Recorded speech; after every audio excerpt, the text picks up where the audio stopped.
Hello, welcome to the Keys to Success Facebook edition. We're literally having an issue with the app over there, so my talk with Dhalimu has now switched over there. So lucky for you bitches and the bitches that don't follow the page yet. Now's your chance.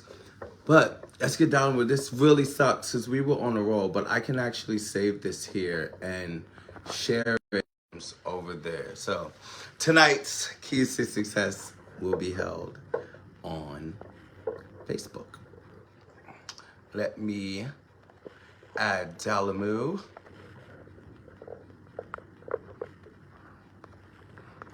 Insane. You shook the net.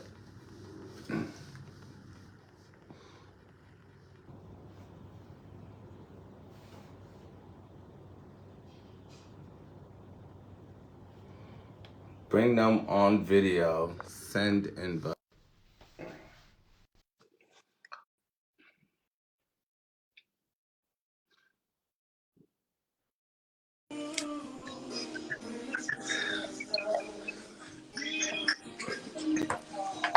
This reminds me of an old relationship I was in for quite some time. It just keeps starting over and over and over. Hold on. Now I can't hear you. This is insanity. You can't hear Everything's me. just shaking the thing tonight. Can you hear me? I can hear you. Can you hear me? I can hear you, but it's like it's so low. Say something. What is going on? It's how I don't know. They don't want you to talk to me. Of all the girls got their space, and now they don't want me. I guess I'll just model. let me see. Can you hear me? I can hear you. Can you hear me? Oh, now I can hear you. Now I can hear you. I guess I'll just model. That is insane. Probably do something to entertain the people. I was like, what the hell is like going on? It literally dropped twice. I don't know. IG can't take out the power of us, sister. It literally, and I'm like, I never have those issues. Like, what the hell is going on? That's okay. That's But, okay. yeah, We're still here. we still No here. stopping us. So we were back. So yeah, I was explaining how literally I would hang around Celeste all the time. Because Celeste would always be with Tiffany, would always be with Sandy and all of them. And now through you, I like know that her and Mystery were cool from New York. But that's why, like, that was my strongest element. Yeah, that's who I knew who Mika was.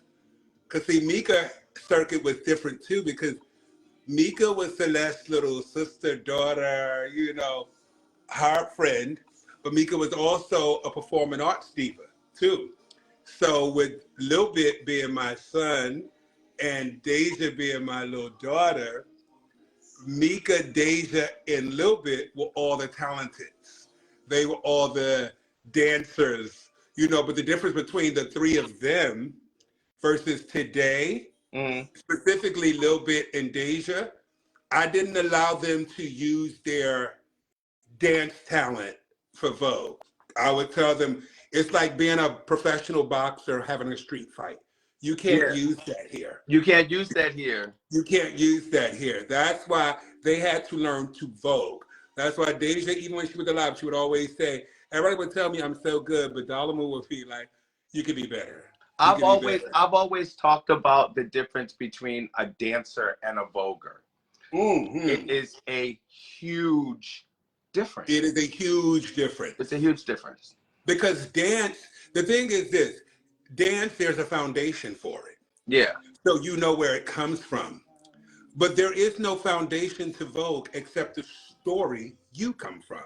Right. And if you don't come from a story, it's personal. Then your Vogue won't ever reach there. That's why you get all the new YouTuber Vogue. I love the YouTuber Vogue. They watch YouTube, they learn it, they study it, and they repeat what they're doing. But the essence doesn't come out because their struggle is not the same.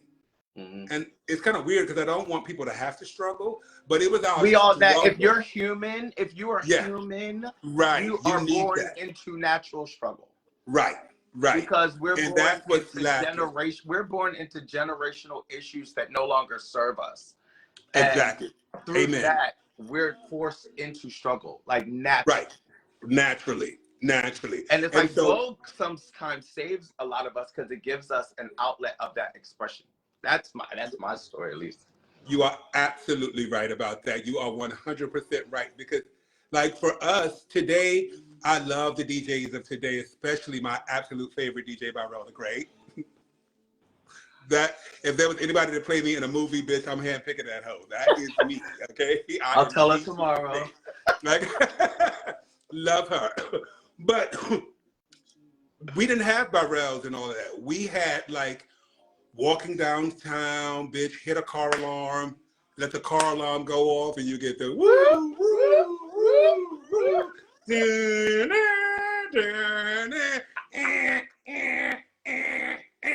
You know, and you will be tapping all the cars because you need a beat. You need a beat. So today it's amazing today that this is just YouTube. When I throw my pussy in the air, you get a little Kevin Jay-Z. Yeah. Shout out to Kevin Jay-Z, Beyonce, ever that. But we didn't have all that. It wasn't so accessible. We had to create it. Yeah. And that's what's missing today. When you were once you got into ballroom out of dance, what was that transition like? Whoa. That transition was scary for me, honestly, because in dance, I ruled the world. There was no nothing I couldn't do. And the things that I couldn't do, I was cocky enough to mask as if I didn't want to do it. Where in Vogue, all of my flaws started showing. It was like, not here, bitch. Not here, bitch. Ooh. That dip, James was adamant on getting me together, but like my dip was the flat back, and James would always tell us, no, we should be able to roll a tennis ball under your back. There should be an arch. It's a picture and it's an arch. So that dip, the dips that happen today, I can get out there and turn it right now. I know how to do those dips. I just don't like them. So I won't. But there's an arch. There's a story, you know, like finger pointed. It was a layout. The finger pointed. It's a layout. Yeah, it was a layout. It was a layout. It was a layout. If you are old girl, you would say a dip because they called everything a dip, you know, but then it was a layout. Yeah. And the only thing outside of that was a Michaela. Yeah. And that was that. That was the express train. Once I got in ballroom, it was like, girl, you can't hide it now. Now you got to be serious or not. And everybody was letting me play with them, but it was one bitch who never let me play with her. And that's why she's literally the living embodiment to me of when you can't beat them, join them. The only big bitch I never sat was Dennis Revlon. Damn. He never let me play with him.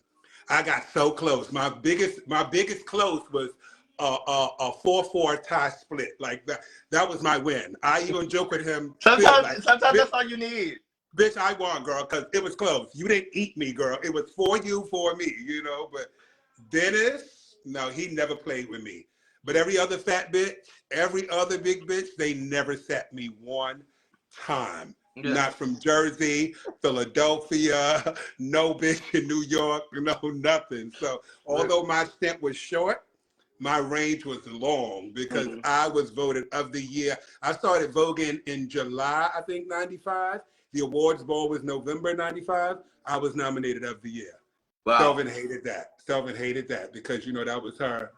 That's my sister now. So once you would now that you're all the way in ballroom, was the dance world like kind of just shifting away because it's like you found more expressive? Like no, actually, tooting my own horn. While Milans were known for like productions and stuff that I didn't know about, I learned that later on. Like hip hop was very scared to bring Vogue into the hip hop world. You know, my best friend Albert would play with music with the mixtapes, but nobody was bold enough and brave enough to say, fuck that bitch, I'm going to add a dip in this hip hop section. I am going to Vogue Femme in front of everybody. I'm going to walk around and snap my fingers and all that. I bought ballroom to the All-Stars. I brought it there and kept it there where everybody else had been playing with it. You know, they would bring somebody and feature them there. But no, I said I'm going to get all gay boys on one stage at one time, and we're gonna go from Biggie Smalls, Grab Your Dick If You Love Hip Hop, to din da da doom doom chicky doom doom doom doom doom doom blah. Like, hi, me. How many dance scenes were there out at that moment? Oh, It was heavy. It was deep. It was a lot, but you know, big fuck all the dancers. You know who was our superstar coming to the hip hop shows? Oh, Destiny Ebony. Destiny Ebony. Destiny that want realness, Ebony. Realness and Femme Queen performance. Another bitch that I met in Baltimore. In Baltimore, yeah, because Destiny was always in Baltimore. Miss stand in one section, hand on hip, one hand go crazy, all of that. Yeah, she was our superstar. She would come to the All Stars talent shows, and she was the special girl. You know, that nobody knew. Nobody. She was the pretty girl. Destiny, bitch. Nobody clocked Destiny, girl. Nobody. So I mean, I always. Would she dance? She would dance. No, she wasn't dancing. But I won't blow their tea. But she had a crush on one of the dancers, and he played the role of her boyfriend. So she would come see her boyfriend dance in the shows.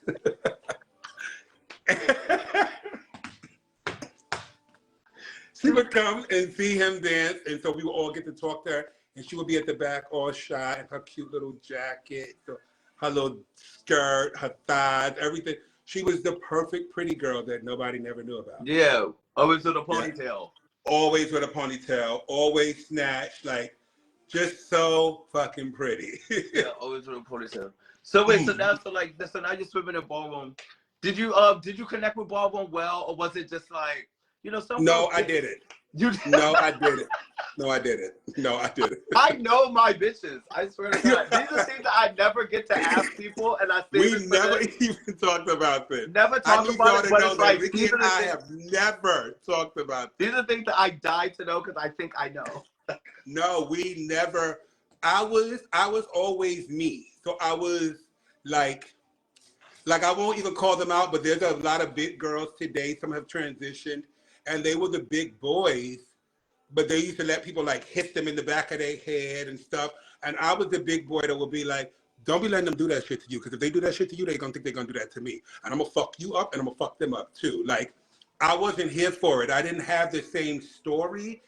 My mother loved me, my father loved me. I was fully loved, like with my family, everything. Like, my life was being rebellious, but nobody was against me. You know what I mean? So I didn't know the same thing, and I didn't have the same struggle. So after a while, I started realizing that I had so much privilege that I didn't have the right to kind of try to own this narrative that didn't match me. It was everybody else, but it really didn't match me. And I wasn't going to be told what to do. I've never been that person. It just wasn't going to work for me. And honestly, after the 1997 awards ball, when I made Kerry and Sanaya stand up on their feet and go crazy, there was nothing left for me to do anymore. You don't need anything else.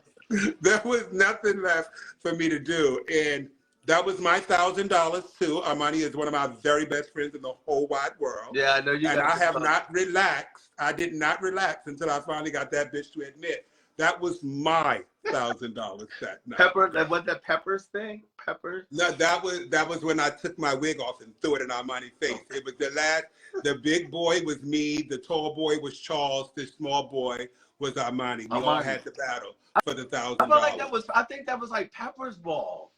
No, that was the 1997 awards ball. That was the 1997 awards ball. You're right.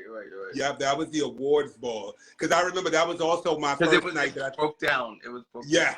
Yeah, it was broke down. I was evil. Mind you, it was in drags and everybody else was padded and everything. Mr. Armani had that shortcut. He had the short bob. And I had the Paula Abdul wig that I turned backwards, so the front could be stacks, and then the back was a little shag. Mind you, I had on my best friend Terrence's sister's hot pants. She had those like satin hot pants, and I had a little JPG t-shirt. I was all tight. You couldn't tell me nothing. I was body. And I didn't know nothing about makeup and stuff. My mother didn't wear makeup. The only thing my mother did was wear like a lipstick, and then she would put like a dot and a dot, and then just do like this. For the blood? So that's all I had. That's all I had. That's all I knew. I didn't know. I'm screaming. No fucking way. I'm screaming. Mind you, then next thing you know, the latex ball is drag performance, because a lot of people, my dad, John Moschino, he's the one who pointed out. A lot of people didn't know I was also drag performance for a little bit. And so it was 1998 latex ball bringing in drags in a blue wig. And I brought my dad to the ball, Ricky. Not only did I bring my dad to the ball, I drove my dad's car. William sat in the front, and Deja sat in the back with my father. Little and bit? Little bit. And my father the whole time kept saying, "Oh, your friend Deja, she's so pretty. She's just so, she's like a model. Oh, such a pretty girl." Tall and skinny and tough. Not knowing the whole time that was my girlfriend Deja, who was dancing with us. My father never put it together until years later. And he went crazy. Like, "You had me telling that girl she was pretty?" And she was, Daddy, wasn't she? She was very pretty. No, please. Deja had a face run for a second. Like, a lot of people.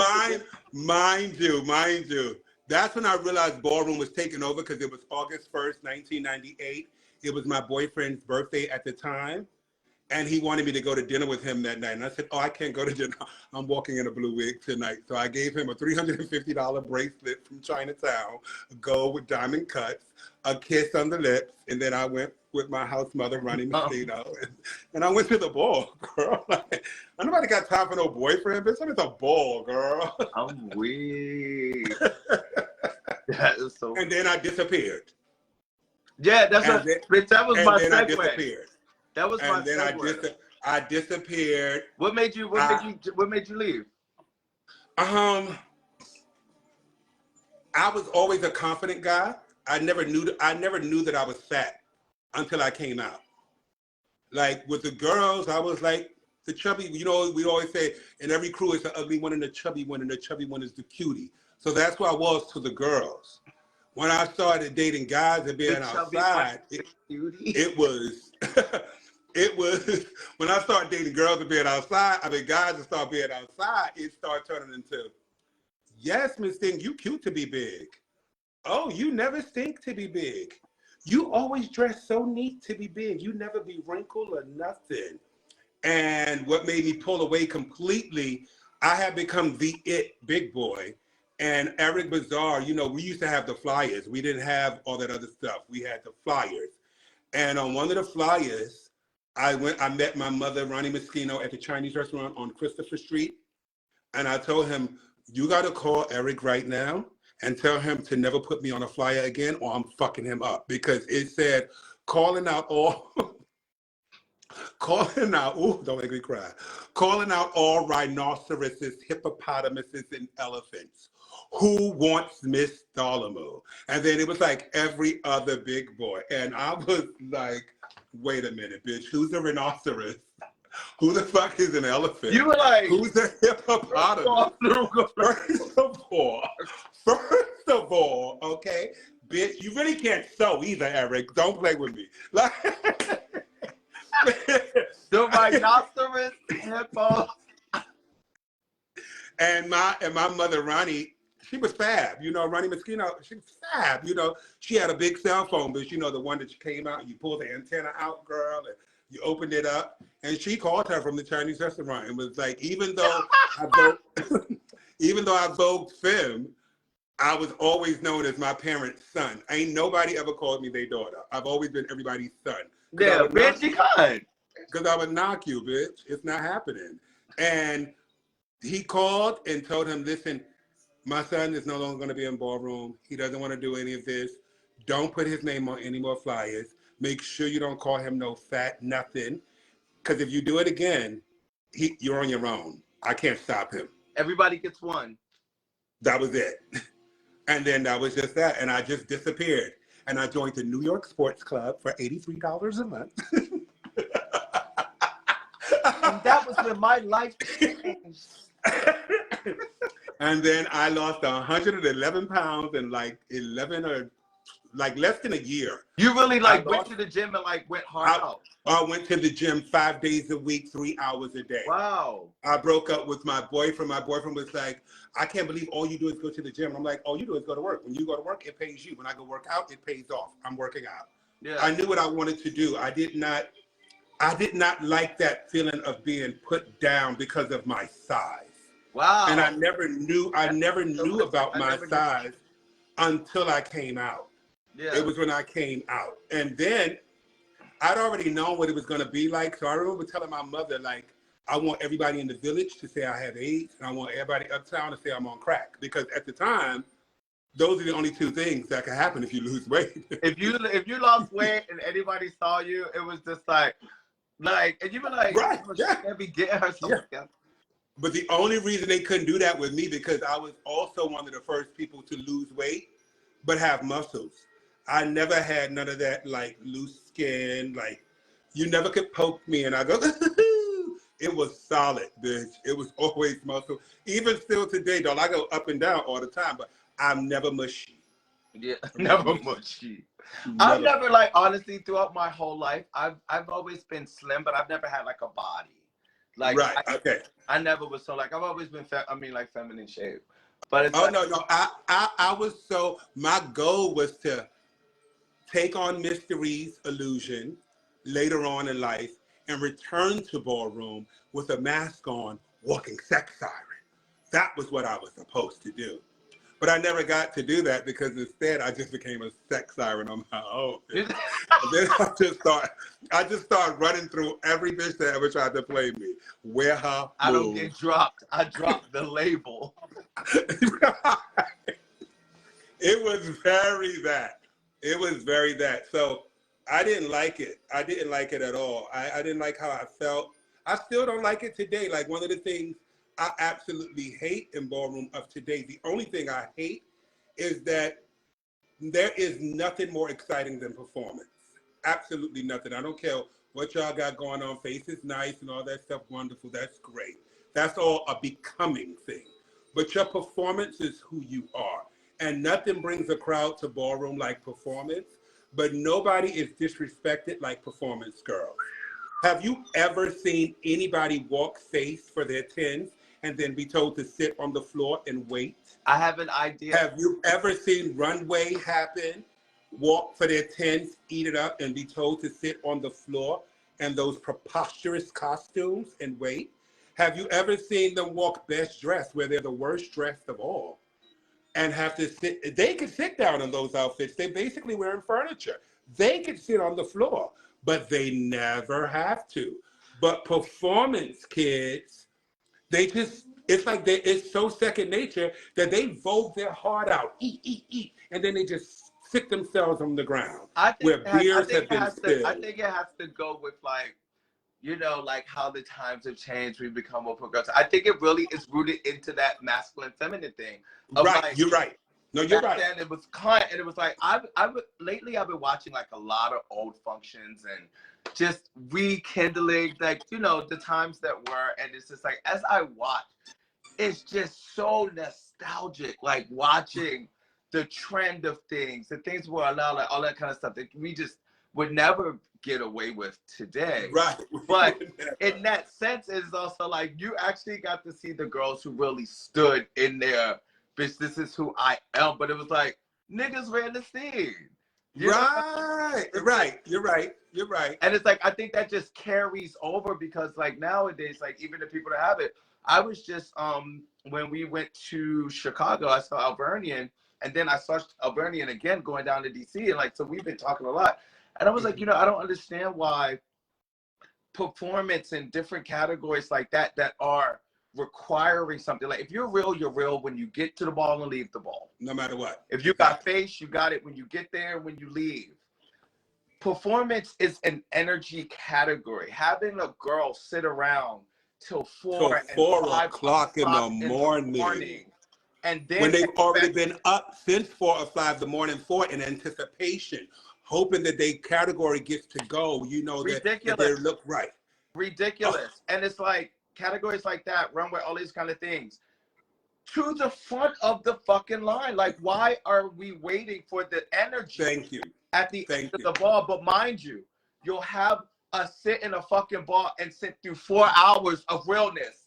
Go to the end of the line. Girl.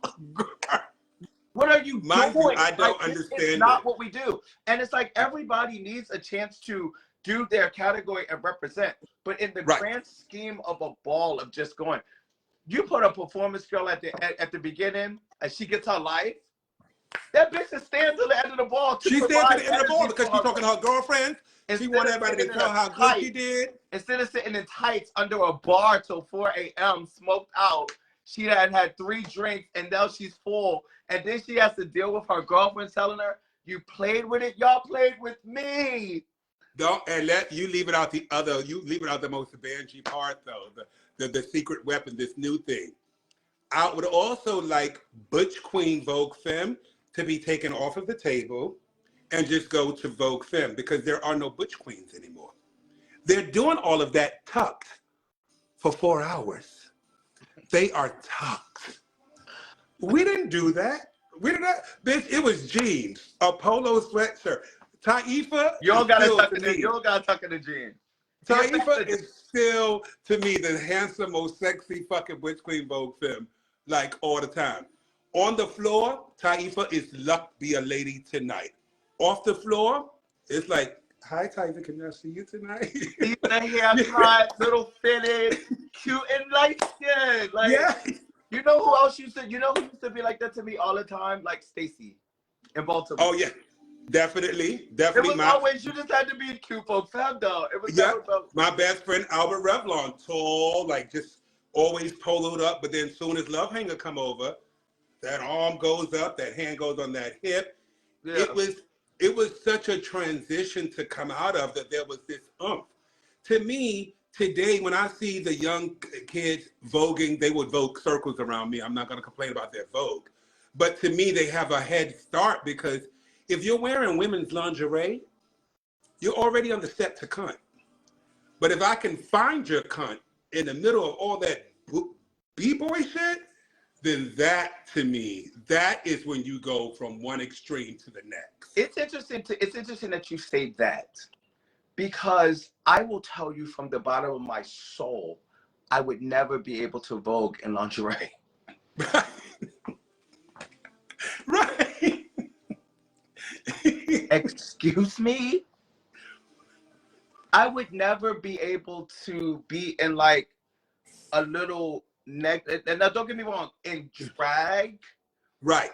with all of the accoutrements and things, pads, all of that kind of stuff. That's one thing. Because that's a full performance. And an illusion as that a you're putting on. queen in a bra panty. Wow. Thank you. I would never. I personally would just never be able to tap into the illusion that is my character. Because you're becoming it's your transition. It's like Joselo put a post of you up the other day, right? Of you catwalking, right?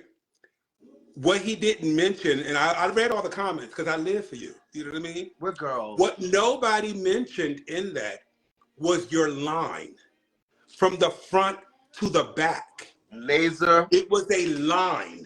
It was straight out. Your hips were outside of the line, but your toes never were. It was there. I teach that in my class. I teach Okay. On a marble, you know what I'm saying? On a marble floor. I watch. I teach them to walk down the fucking line with their feet. And I said, thank you. The lower That's how it's supposed to be. Your catwalk comes. Right. Whereas today, these catwalks are like, they're today. So however they go today, that's fine.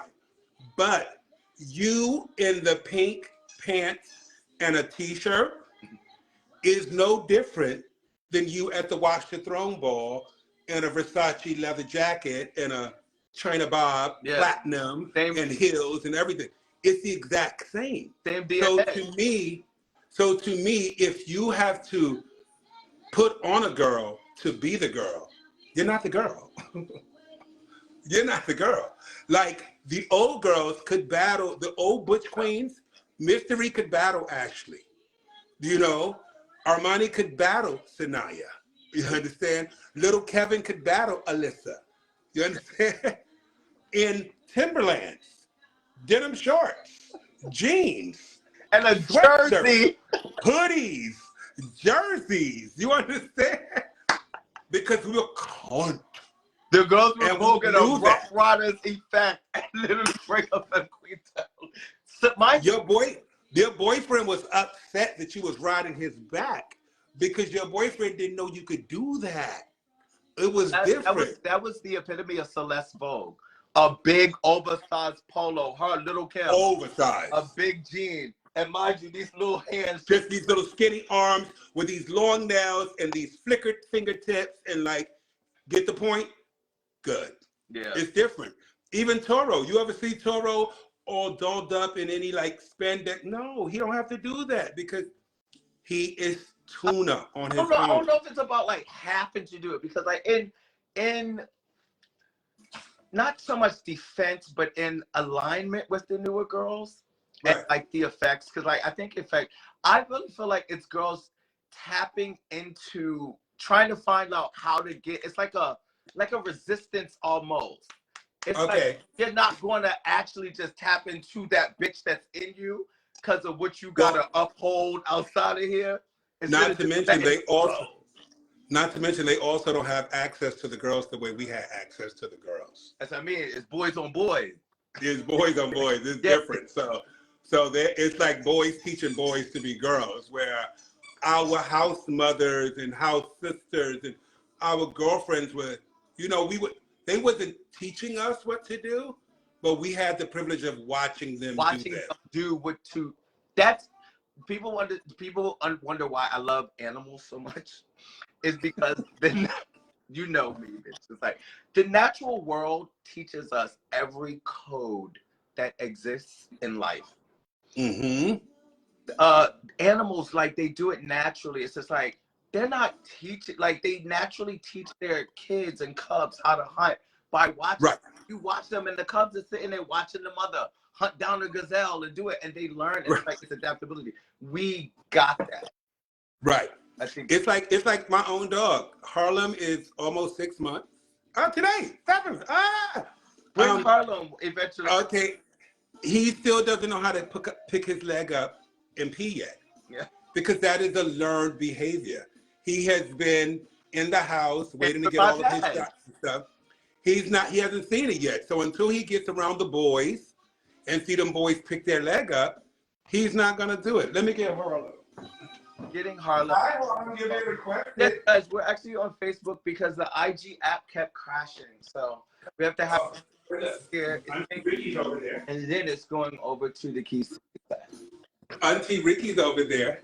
Say hello for holiday. Hello, Harlem. Say hello. Oh, say hello. Just look at that. You want to play with Auntie Ricky? No. Hey, no licking. When we were planning to do this, it was funny because I told Donald, I was like, "It's holidays. I'm having you on for the holidays," and we both wore red. And he was like, "Oh, even Harlem." Yeah, even Harlem. Jumping around in this fucking sweater. Look at that tail just going. So cute. He's so happy for life. Hi, Harlem. You was wondering what's going on? Is it a boy or a girl? Or like he's a boy. Gender conforming. He's a boy, but I'm on the. Excuse me.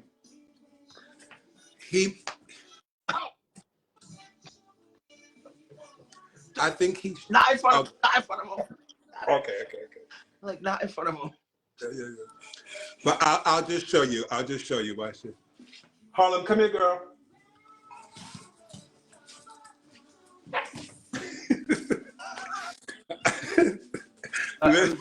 Everybody's fighting for male and female, bitch. It's about feminine and masculine. Yes. We know who the girls are. We know who the dudes are. Yeah. But hi, Harlem. Thanks for coming on the show. He just made his IG debut. Wait, dude, a lot of people know that you don't like Instagram. No, they don't. And I'm gonna tell you why I don't like Instagram. And I'm trying to get out of that, because as an entrepreneur, pre-pandemic, a lot of people are entrepreneurs now because of the pandemic. Yeah. But an entrepreneur pre-pandemic, I just found that like Instagram was a place that you can just say you are something, but you literally wasn't. So I always kind of likened it to being the one real Louis in a room full of fakes. It was really hard for me for a long time. And now what it has become, I'm sure it's beautiful and stuff, but I don't spend much time there because I don't make money there.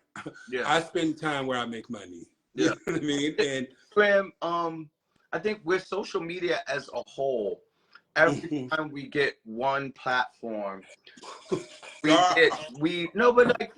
come on, you gotta like you do have to buckle your seat sometimes and just right, I definitely get it. trust the rock. But Because what happens is after every system that gets offered to us, people share it their way to do it their thing. The next one, and the closer we keep going, then the newer one, they require more and more and more authenticity.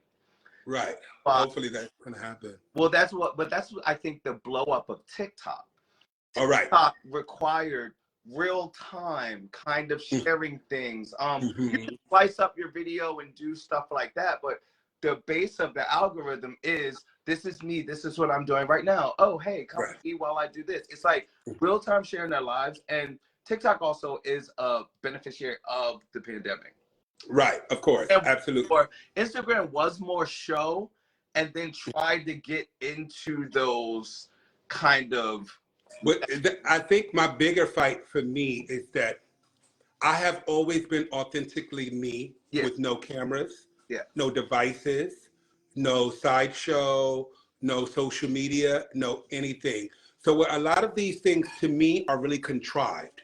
It's like the reason I didn't do great in the reality TV sector is because once I started filming for reality TV and they started telling me, do that part again, I lost it because that's not reality for me. Yeah, I can't do that again. My reality is not a repeat, darling. Yeah. If I said something funny and you tell me, say that again, it's no longer funny to me. Yeah. I won't even, in my day-to-day clothing, I won't try on an outfit that I'm going to wear because once I try it on, I've had it on already. Yeah. There's nothing to it for me anymore. I'm not excited about it, you know? Now, that doesn't mean I don't plan sometimes to sock in and I know I'm going to put this belt with that. I'm going to do that. Yeah. But I'm not going to try any of it on before I do that. The first time I put it on is when I have it on, and I'm going to take it off.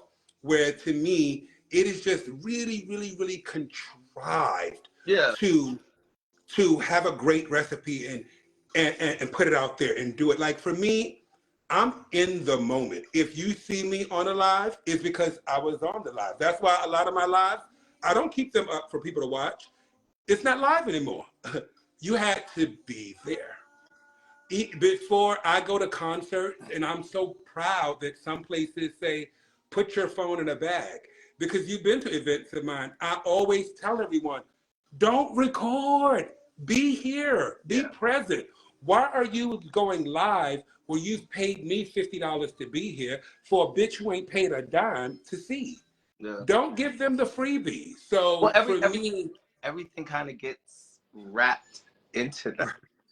Right, everything. Oh, no. Listen, I still like to party. I hear people say all the time, like, I'm not about to be no 45-year-old man in the club and dance a bitch. I'm going to be 95 in a wheelchair with stable wheels, bitch. And I'm going to be at the party. Yeah. But I'm going to be there. I'm not going to be sitting there as a goon. And then the only time I smile is when I bring my phone out, put the light on. I swear to you, like even as I like to be present. As 80s babies, I am a person that is always just present. You know what I mean? Right. No, you are always present. That's one of the reasons I love you. Yeah. I love you because have I ever said anything to you and gave you a don't tell somebody I told you that? Mm-mm. Have we ever had one of those conversations? No need. Not one time. No need to. We've had in-depth conversations that the only people are going to know is maybe an Uber driver or the seats we were. You know what I mean? Yeah. Because those moments belong to us. Yeah. We have mutual girls, but we don't talk to our mutual girls about what we talk about. Always. Because it's not the same thing. I know when it comes to you Ricky, there's a connection that we have that is energetic. Yeah. It is symphonic. You know what I mean? It is like everybody else is not gonna understand it, but they also don't understand us. Yeah. You know what I mean? And it's So like I had to figure that out because I feel like I'm immersed. I know everything that's going on because I'm a pulse, like you said, it's a pulse right, kind of thing. I even had to figure out really how to utilize social media. Like, I'm not popping on social media. right, yes, I'm engaging.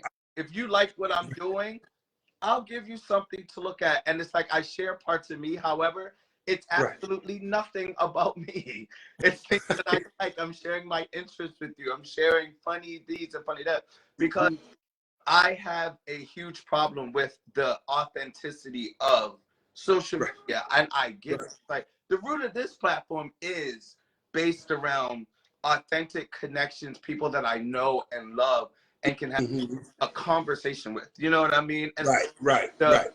the social media aspect is bringing in people to what we never talk about, but like, bitch, I knew you was like that. Like, you know what I mean? I knew you And ain't that's like when it's that. over. And that's when it's over because it's like, that's why that's my Because I had to figure out how to make it my kind of authentic. I What mean, are my levels of sharing? I feel listen, Ricky, I mean, not to disregard anybody, but in the last 4 months, I've been seeing this outpouring of everybody posting their highlights.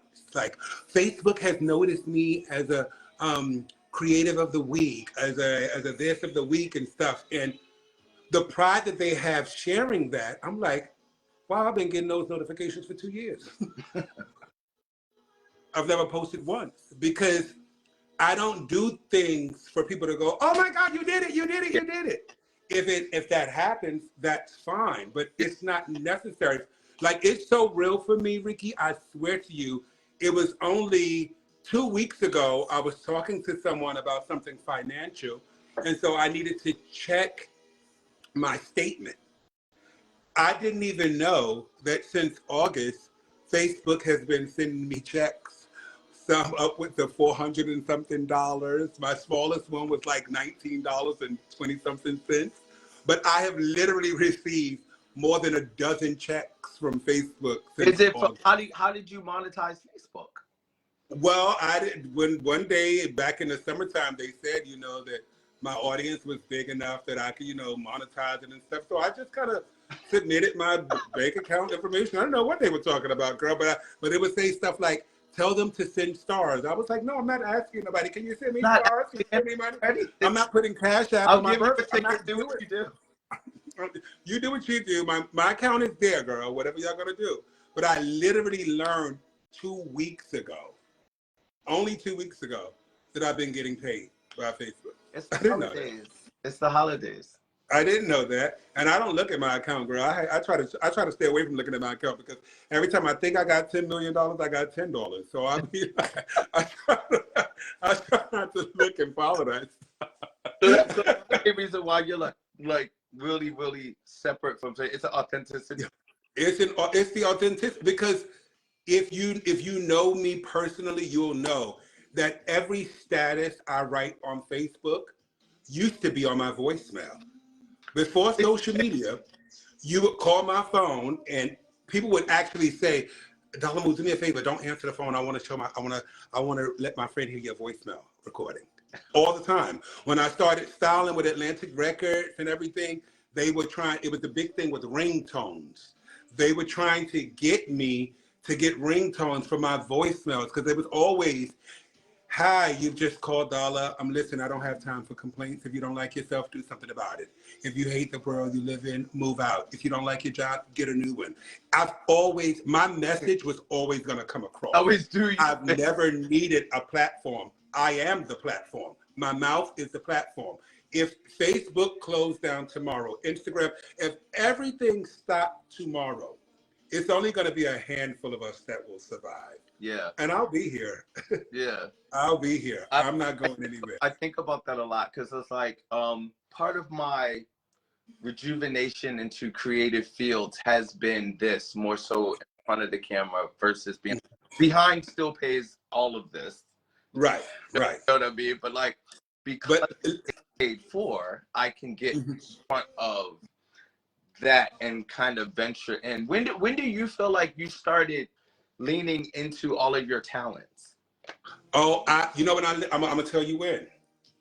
It was when I went into the celebrity styling, and I realized them celebrities didn't know a motherfucking They thing. don't know shit. They don't know how to. They don't know how to enunciate one designer's fucking name.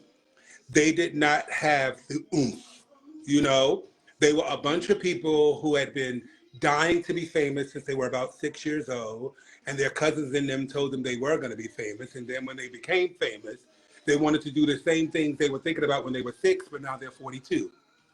And I couldn't be myself. I could not be my flamboyant gay self. They really tried to put a divide between me and my friends who I came into the industry with, where they would, say they were masculine or handsome, or, it was these little microaggressions against my openness. The very thing that people were so afraid to be because I was being it directly, I was kind of shunned about it. And so I decided, you know what? I'm going to open my own stuff. I've already walked around Harlem, walked all through Manhattan, gone down south and everything, trying to take people's business to the next level. And every time I would tell them this, they wouldn't listen to me, or they would say that idea didn't work. So one day, while sick as a dog, near death in New York City, I decided, you know what? I'm going to take all of my leftover clothes from styling, all this fat shit I have, and I'm going to open my own boutique in my tenement apartment. Oh, And wow. everything I tried to do, being hired by small businesses as their small business consultant, every idea and concept that I gave to them that they refused to do, I did it myself. And now It's I literally am the in entrepreneur cheat code. a whirlwind now of all of those people who were not listening to me and who declined my teachings and my offerings are now pedaling back again and again and again. But the number has gone so far up, they can't afford me at this point. And honestly, I'm not even expensive, but to bitches who would not listen to me, I'm going to cost you, because you could have had this for free. You could have had this when I was out here charging motherfuckers $1,500 a month for, what was that? What do you call those things we used to do? Closet conversation. Yeah, like $1,500 a month. And these bitches was getting over on me. But those kind of bitches, no, it's 15,000 now. Yeah. And you know what? I know I'm not going to have to do it because I know your cheap ass ain't going to pay. So what I'm sitting on is my concepts, my own, and I just keep motherfucking manufacturing old ideas into brand new things. That's why I'm not bothered by anybody. My best moment still hasn't happened. There's a creative direction position for me in somebody's tour waiting to happen. And you know how I know it's coming? Because even a Beyonce, as great as she is, she still hasn't done the things that sit in my mind yet. Yeah. And so it's like, I got tired of people telling me that can't be done. Mm-hmm. So the more you tell me no, Whitney Houston had a beautiful song, tell me no, and I'll show you I can. So I took all of those no's from everybody else, and I turned them into personal yeses for myself. And in that, we now have people, the ballroom can thank me. I don't care what nobody says. There was not one bitch, nobody, no house leader, nobody ever announcing when they were going to give someone an award and putting why before my Amazing Man dinner. Before I started with running down why I'm celebrating Black men. Nobody was doing that. And the first to do it thereafter was Sanaya with Caesar and the balls and stuff. But because it was with Sanaya, I was for it. But now, all of a sudden, all the time, such and such honor. People used to read me for my birthday shout outs, that they were long to people. Now, everybody's on Facebook with these long, drawn out shout outs. They laughed at me before. You know what I mean? Or sometimes I still hear that I see them kind of reading on the low, like, this is about to be a long post. Girl, you don't have to say that. Make the fucking post. But I know what you're trying to do. Yeah, I know what you're trying to do. I know what you're trying to do. But the one thing I like about me as a person, as a creative, is there is nothing that I've created that came from a subsidy of somebody else's prior creation. My creativity starts from here. Mm-hmm. It does not start from, I've loved Michael Jackson my whole life. I don't repeat Michael Jackson's things. I love Samuel L. Jackson as an actor. I don't go after those things. You know, I can love somebody else's artwork without believing that flattery is the highest form or imitation is the highest form. Only people who say that is non-creative bitches. No. Only non-creative bitches believe that. Not one creative bitch think that, because we don't need to emulate somebody else's talent. Yeah. It's one of the things I absolutely love about you too. Your talent is all the way here. Yeah. You don't talk about it at all. But if you know about your talent, you know that it's all the way here. That's why when you do those showcases and stuff, and everybody's like, oh my God, Ricky is about to turn it out. Y'all don't know what Ricky is about to do. La, la, la, la, la. Do you know why they're losing it? Because low-key, bitch, they didn't know how great you were. Oh, wow. But you know why I don't lose it? Because, bitch, it's Ricky. No. I told you to your face, you could do anything to me. My creativity is cosmic, because it's like the things that I pour into whenever I take a job. Mm-hmm. I go out into people. I go for walks. I go near water. I live at the water. It's like I go into my five senses. I go into any place where I actually can be quiet. Because when you're quiet, you're listening, and you have to, like, when you shut off one sense, other ones heighten. You know who taught me that? Who? A friend of mine that I didn't know who she was. I thought her name was India Simpson. Mm. And I used to work at the Hudson Hotel. It was the hotel of New York City. And we used to go to lunch every day. She stayed in the hotel all the time. And she used to wear this big guitar on her back. And I didn't get it.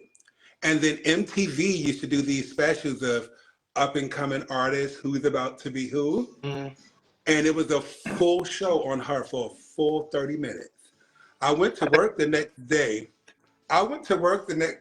And I said, that's so New York. Why didn't you tell me that you are the girl from the video? Why you didn't tell me you are India Arie? And she said, if I would have told you that, would you have been going to lunch with me though? Would you have been my friend? Right. Would you have had just regular conversations with me? And what she loved about it is that you just saw her without all of that. And I just thought, and I was like, now I get it. And so that turned her, once I knew who she was, that turned it to my, oh no, bitch. These Europeans that I'm working with, they don't know your black ass, but I know your black ass. So now when you come in, I'm going to upgrade you to the penthouse. I'm going to upgrade you to a junior suite. I'm going to put you in a suite. And each time she would decline my upgrade and tell me to choose a young couple and give it to them instead and let her take their room. And so one time she got a single from a guest, giving them the penthouse. The single is 125 square feet. The penthouse is 4,700 square feet. And so I called myself teaching her that she was worthy. So I'm like, well, India, listen, you deserve this. Especially after how they did you at the Grammys, you had all the nominations, you didn't win none. Like, no, this is not it. You're gonna be treated la la la. And she said, Dhalimu, it's okay. Because see, in my creativity, I need to be in confined spaces. So there's nothing but me and my thoughts. And when I'm in a confined space, my thoughts stay there. When I have too much room, my thoughts are scattered and I don't get to create. Mm. And I learned that from her. So now when people ask me, what's your creative process? I go, I don't know what my creative process. I'm not gonna tell you. Yeah. But I can tell you, Rick, my creative process is to get in a confined space, to turn the lights out, to put a candle on. Like, I'm here with you on camera doing this, but the lighting in my house is setting the tone. It is not because we're on camera. It is because this essence will guide me here. Yeah. If it was bright lights and all that, it wouldn't be the same energy. Yeah. You have to really kind of create your clarity. And confined spaces can do that sometimes. When you can sit in a bubble and be okay, you know you are one with you. I watched the pandemic and I felt so bad for people. They hated themselves. They didn't want to be home. They didn't want to be in their bedrooms. They didn't want to be in their apartments and their lavish places. Wealthy, poor. Nobody liked themselves. Where I was a fucking gay girl. I wasn't having no problem. It started off easy. It did get difficult, but I also was not just so confined. I had a roof and different things like that. And then I traveled. Like, I was on them planes. Like, I was on them flights for $22, bitch. I was in Puerto Rico every other the one captain. Other weekend, like girls, the bitch down there at the beach. Me. Yeah.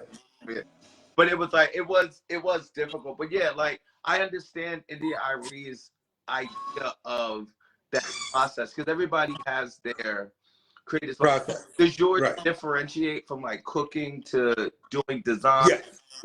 Yes. The only thing that remains the same is that when I'm about to create, I have to be in a happy space. Even most recently, I was decorating a home in DC, and a friend of mine was going through it. And so I did call him, but in calling him, when we started the conversation, he was regurgitating things that have been a problem for him for quite some time. I wanted to be able to be available for him, but I couldn't because the next day was my reveal. And if I would have laid into his challenges, then I would have lost the color that I was adding into someone's home. I would have lost the beauty and the glamour because the sadness would have come over me, and then the job would have been gloom, not boom. It would have been on your mind. It would have been on my mind. So for me, the one thing moving out of New York City into the Bay Area of California did for me, it allowed me to be okay with not being available to other people's trauma, just because I got a hearty laugh, just because I usually say the right words to pull people out. What I learned, the hardest lesson I learned living here alone, is that I'm alone. I am the most popular alone person I've ever met in my entire life. On Facebook, I am the cat's meow. Everybody loves me and everything. But I have 5 people I call for everything. Sometimes I feel bad because it's like, damn, I need to call somebody else. But excuse me, I'm coming over the flu, guys. It's just really difficult. And the hardest lesson I learned was that I'm just popular, but I am not overwhelmed. The love that's on paper or on the book does not transcend to me. I love me. Yeah. So my love comes from me to me. There's nobody I look to for love. The people that I look to for love are deceased. Yeah. I do have siblings that I love and I get along with. Wonderful. Thank God my mom made it so for us that way. But all of my siblings also have partners, husbands, wives, children, and grandchildren. I am nobody's first. The only person's first I am is Harlem. But I am nobody's first. Yeah. And I don't say that in a victimized way. I don't say that in a woe is me. That is an acceptance that I learned.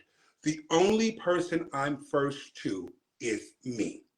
And so because of that, I now move on a me-to-me basis, where before I moved on a me-for-everyone basis.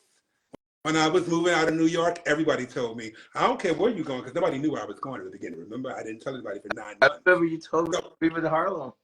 Right? So everybody kept saying, I don't care where you live. I'm going to get to you. I'm going to get to you. I've been in California 4 years. I've had 3 visitors. One, my sister, one, my 16-year-old niece. Nobody's coming here. And they like to say like, oh, well, you didn't invite me, or you didn't do this. Girl, well, you love somebody. You don't have to be invited. You show up. you get there to them. Yeah. But see, because of me, I've even had some of the most heartfelt apologies from actual friends. And I know they mean well, but as heartfelt as their apologies are, it still stings because it's always met with, I'm so sorry I wasn't there for you when your mother died. I didn't know how to be there for you because you're always the smiling one. You're always the one. You're always the perfect one. So it's like, I didn't know what to do, so I did nothing. Mm. And that's their apology to me. And because of who I am within me, I forgive them, not for me, but kind of for them, because I know that's what they need. And I'm still that person that I want you to be able to go to sleep at night. And I'm strong enough to be okay with your weaknesses. Yeah. New York, But, New York broke, truthfully, broke me in that way, I feel like. New York broke me in that way. Just coming from like Baltimore, it's just like always dreams of New York and all of that kind of stuff. And then it's like I come into New York at the level I entered it on. So it's like into celeb entertainment, and it's like it got fast and old right, real quick. real quick, It really real quick. from like being the shiny little thing in the room and going from this one to that one to this one to that one until it's just like I was really like I've had spells of being really alone. Right. Really alone, and I've looked into friendships and things of that nature because I'm a huge empath.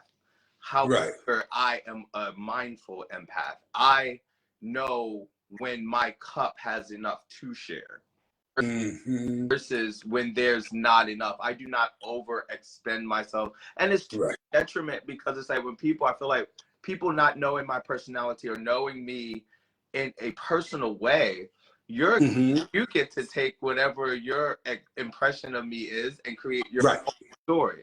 Right. The only unfortunate part is just like this story is maybe on some VHS shelf. I've never seen it. Right.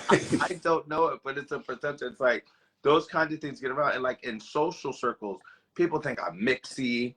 They think I'm this. And I'm like, what you always know is I'm always usually traveling by myself without maybe a small group of people. Think about it, Ricky. You and I are the only two people I know that go to any function, a ball, an art gallery, a concert. We go alone. Alone. But we're going to be in the circle. The circle is going to come around us. The energy is, I know what the people are. That's who we are. So it's like, it's one of those things where even when I digress and say to people sometimes, you know, I'm alone, or, you know, people don't call me or something. They don't even allow me to say that. And I learned that in therapy, that it's okay for me to acknowledge that. But they don't like that because that goes away from their truth. And their truth is that I'm always available. I'm amazing. You're popular. You got everybody. I wish I had your friends. I wish I knew as many people as you. I had the flu for 8 days last week. Harlem was pissing and shitting anywhere in here because there's nothing I could do. And after the fact, 1,000 people will tell you, you could have called me. You could have called me. No, I can't, honey. You'll get to my house and start asking me where my closet is. You'll want to know what I got to eat here, girl. Why's the dog sitting everywhere? Right. It's like, girl, I'm over here. It won't be about me. It won't be about me. I also struggle, I think as a Virgo and all of that kind of stuff, I struggle with that idea of I could either do it or wait for you to help me do it. Most of the time when I do it, it's going to get done. The level it's going to get done might be tricky. However, waiting for this person or XYZ or somebody to come in might never get, might ever, you know what I mean? People will tell you no, they blow smoke up your ass. The difference is now that I'm getting older, I have that roadblock of how do you trust somebody to come in who has your best interests, who really wants to know. It's like popularity can really be kind of detrimental. And I think that everyone thinks I'm always okay. Right. Everyone thinks I never need. Right. Everyone, and it's like on the flip side of that, I'm always okay. I never have. I never, because it's like, if all of my girlfriends are going to a $50 something, it's a dinner for $50.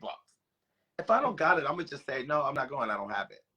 Right. The joy of my life is that the people that want me there, bitch, you don't. You're gonna get there. Come on. Come. But come on. It's that extending that I Right. have, that is the big ball in my throat of being able to tell someone that you don't have, so you can't do, only to do with that, because like somebody might throw it in your face, somebody Right. who's really for you, who's that, and it's like that is my struggle now as I get older. And But see, now that we're getting older, it has become easier for me because I now watch something really valuable. I am what I put out.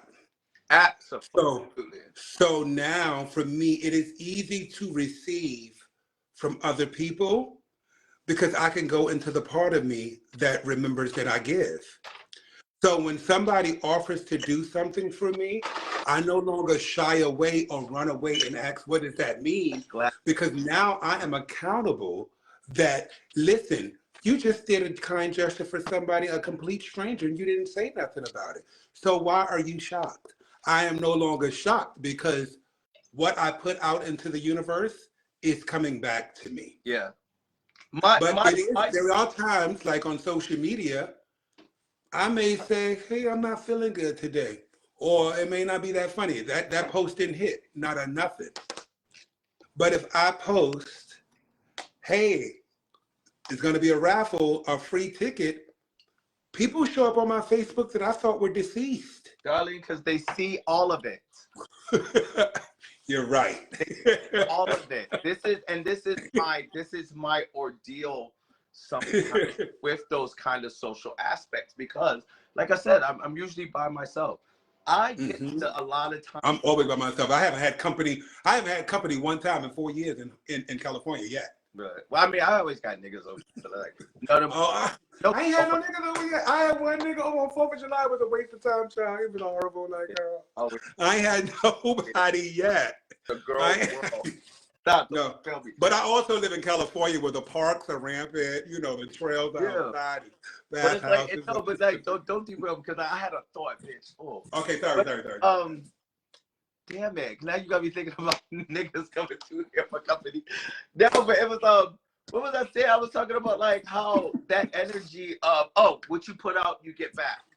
Right. And because of that, a lot of times when I'm traveling by myself and things of that nature, I'm usually alone to watch the whole dance. Right.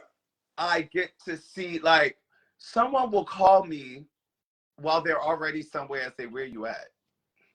I don't know where I'm at. It's like, why? What's up? Oh, where's that? Where at such and such? Or I'll hit up a girl and I'll know her birthday's coming up.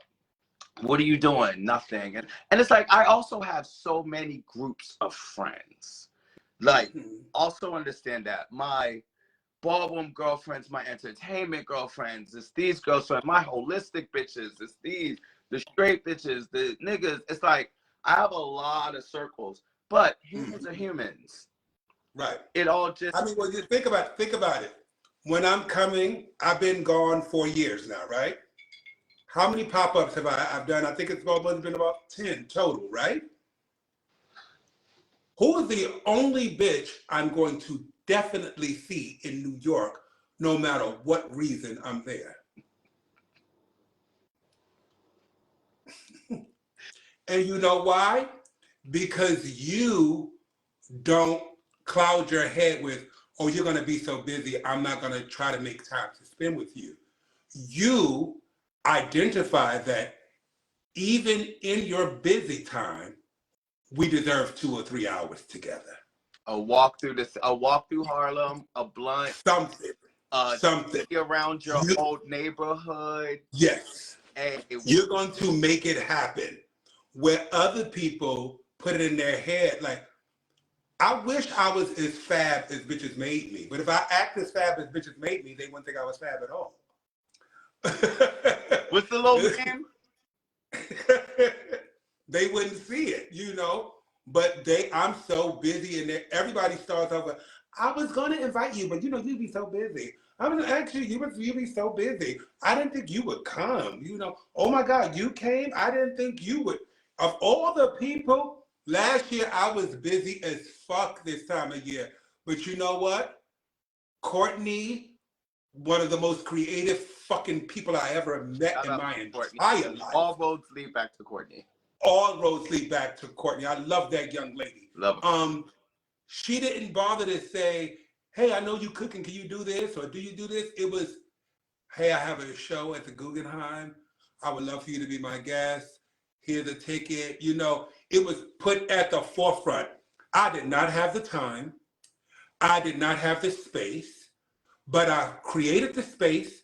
I made the time because her effort outweighed my duties. Courtney is one of the very few, if I dare say, one of the only people that keeps me out of dark spaces during the holidays. Yeah. Everything through just life happening and losses, they usually start for me around August. Yes. With my mother, and go into my birthday, and then shortly after that I'm usually on a trip. Then I come back, and then it's just like in reality. In New York times, we're in Thanksgiving. Right.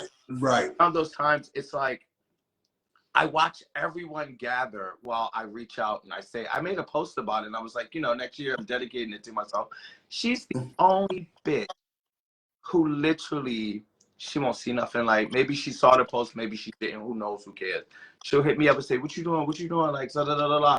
Come with me. I'm going here. It's not no. Let me call to see if you can come. Right. Also, to see if I can bring you. Let me see who's all over there. When she moves like us in a way that, bitch, I know I'm good, so I know I'm good, so you good. You're my girl. And every holiday, I've spent my holidays with her for the past 3 years. And I absolutely love, like, we always joke about this thing about, like, we're girls enough. You were like, no shit, we're girls enough. And even after this Thanksgiving, like, I was down. I was really down. And she took me over her game over Tammy's house. And I never met her. But Tammy's one of the girls. Oh, you never met Tammy? now, listen, hold up. Thank you for keeping me from crying. Tammy is the reason I love Courtney. Tammy, because knowing that Tammy is Courtney's mother, see, Tammy is the bad bitch from the hip hop dance world. Okay? Tammy, the only bitch that I ever seen with Courtney sitting in the back like this, like. Yeah, because that would happen. That would happen. You don't gotta speak. And that's out of respect, not fear. No, never fear, but it's like, that's your mother. It's like this house. Yeah. I don't gotta get involved. Tammy is basically my niece because Tammy's dad was Willie, my best friend from a boy group called BSO. Everyone wanted us to be rivals and enemies, but we are glue. Yeah. We are still this today. You know what I mean? She was a sweetheart, and it was just like, she is. As soon as she's the girl. I kind of knew who I was from like ballroom, but we didn't know each other. But this is your house. These are the and you know who's Tammy, one of Tammy's best friends too? Oh. Imani. Oh wow. Milan. Body. Real girl. You know, and like all ties back. We all literally, it's so funny how when we were younger we would create these separations, but truthfully, we all the same stock, baby. We literally are chicken bouillon, baby. And that's always just like there is no soup without us. She moves like us, but it's like to bring it full circle, it's like in those spaces, having enough in your cup is so you got to be aware. What do you do to make sure you have, you're such a giving person. You give so selflessly in a way. You share some, you don't share a fraction of the things that you do for people. Right, I know. Yeah. I won't. What is it, what do you have to do to keep yourself in a place of giving? remember the times where I wish somebody would have gave. Mm. That's what everything that I do is a direct moment of I wish this was done for me. At 24 years old, my life completely changed with news that just was so drastic. I sat by myself for 6 years in that. You know, I never was able to talk to anybody about anything, do anything, and because of that, doctors got over on me. They took advantage of me. They kind of charged me for shots I wasn't supposed to pay for. They just realized that I was living in such stigma and that I was so guarded that they kind of took advantage of that. And so my entire makeup for the rest of my life is to make sure that no 24-year-old little boy or girl ever feels that alone again. That nobody ever feels hungry and can't say they want to eat. That the only reason I even share some of the things that I do is that I realize bitches like to copy me so much. Why don't you copy me doing great things then? Since you already copying the other shit I do, fuck that stuff. Let me get you to go in your closet, take 10 coats out and walk outside and give them to somebody. Let me get you to acknowledge people who are not acknowledged. Let me get you to, have $100 in the bank and give somebody else 99, because you know another dollar gonna come to you eventually. Like, that is my entire makeup of giving has nothing to do with the world knowing that I've given. Yeah. It is just to know, like, I know what it is like to be believed as having everything, sitting with nothing. Sitting Absolutely nothing. with nothing. I mean, even here, last year I was in a complete funk. I'm talking about fucked up, didn't have it. This whole summer, a bitch didn't have car insurance. Car note was behind, didn't have registration, nothing, But you didn't see me with no post saying I ain't got no car note, I got no car insurance. What I did was I kept working. I just kept working. I just tried to stack my money. I would not let my rent fall to the side because I knew that my rent was really important and that a year would be approaching and that I would need a lease renewal, So I made my rent my priority and everything else just had to take a back seat. And in that taking a back seat for the first time in 10 years, I didn't have a birthday vacation. I didn't have a birthday party. I didn't have a birthday cake. Mm-hmm. The baker doesn't make themselves their own birthday cakes. Never gonna happen. Okay? When I'm without, I'm simply without. And I don't get angry at the world because of it. Because my without is always temporary. Always. And when I have, it is in such abundance that I can share, that I can give to somebody else. So, like, even right now, I'm playing myself, bitch, giving all these giveaways away for the upcoming pop-up. Bitch, I ain't even got enough money to buy the groceries as is, girl. And now I'm giving away other meals. I'm carrying. I'm carrying. But there's a trust and understanding in me that it will be okay. It will. It will be fine. I literally, even asking you that question, like, I got so emotional. And I'm gonna get emotional because I have to tell a story. All and right. you probably even know where I'm gonna go, and I probably will cry. And if I do, it's fine. But I don't. you do always give so selflessly, and I can contest to that. Everyone remembers that I went to Africa with a mutual friend of ours. Mm-hmm. And through the carelessness of one of our friends, we were robbed. Right. In Africa, all the way halfway across the world. Yes. The fortunate part is that the person took my things because they were controlled and in a Toomey suitcase. I lost like close to $35,000 worth of stuff. And I was devastated. And I remember that day to like now, because I still never recovered from it. And I remember you guys being on the phone And all I could do, I just kept saying, just go to sleep. Like, this can't be happening to you. You've been around the world. Why would it happen now? And I don't travel with a lot of people. And this was, Mhm. I'm traveling. It was just like, it was so hard. Because it's like, when something like that happens and it's not your fault, you have to literally sit and trying to prevent resentment for someone, Yeah. something that they could not have prevented, but could have prevented. Right. I understand you. So hard. And at that point, like I'm still a freelancer, but you know, the jobs were a little smaller. So it's Right. like when I had money, it went to this and went to that.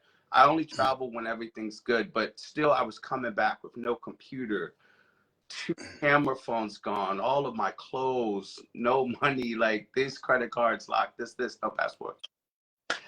I remember when I got back to New York and I'm home and I still had 3 more legs of that trip. I went to Seychelles Islands, Addis, Eritrea.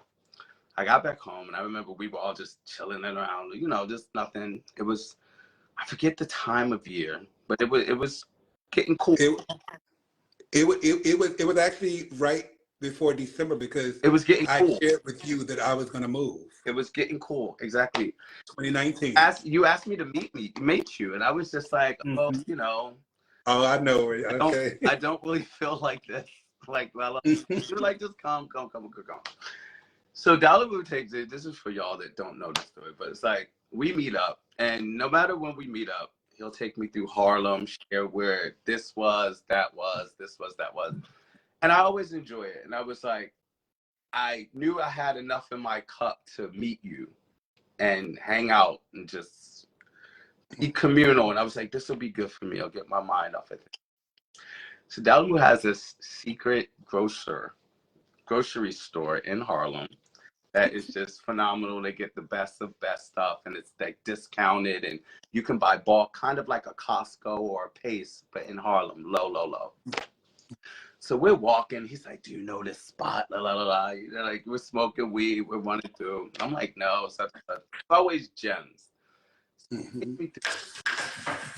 Done this before. We've gone to Costco while he was cooking and I would video you getting Right. Yep. ingredients. Hmm. So we're walking through this place and he's going through and picking up, do you eat this? And I'd be like, no, that's not you put it down. And I'd be like, you know, whatever. Then I pick it up. It's like, I've had that before. He'd be like, this will be good. Mix this with this. Like such and such. This would be great. And I'm like, okay. Don was just putting all this stuff in the cart. We're walking around the thing. And I have no idea, like, blah, blah, blah. We register. And I'm just like, are you doing a dinner here? Like, because I'm thinking, like, bitch, you better invite me, you know? And I'm just like trying to piece together all this kind of stuff. And you go up to there, the lady's bringing everything up, she's talking to you. And she starts bagging the stuff up. And you ask me, you were like, are you going to be able to carry all of this? And I was like, I'm going to cry. And I was like, what do you mean? I was like, carry all of this. Like, what do you mean? And he said, I don't want you to be without, because I remember what happened in Africa. And I literally was like, stuck. You remember that hug in that place and how long it was. Hmm. How long I held you. Because I just cannot believe that without asking for anything, someone saw that I needed stuff. I had things, don't get me wrong. I was okay, but I was not okay.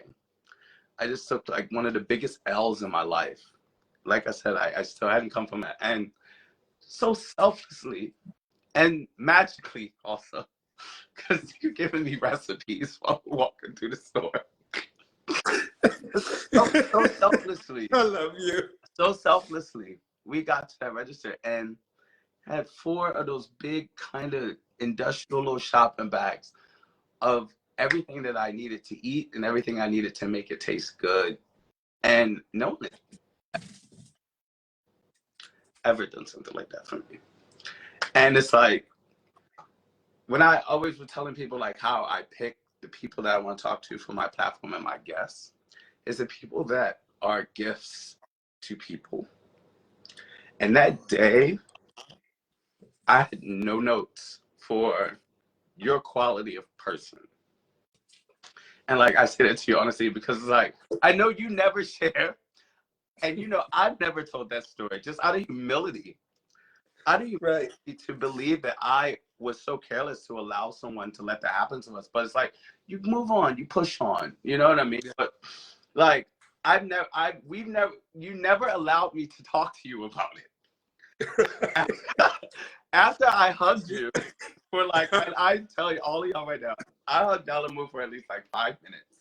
And Yes. the cashier was looking like, this your nigga or something like this. Like, what's going on? And I was just like, nobody, like, we didn't even talk. And then we left out of there. And I was just still in just awe. Cause I'm just like, and then I was like, I gotta go to the train. Like, I'm walking to the station, just said, don't put you in a cab. I'm gonna put And I you was in like, a cab?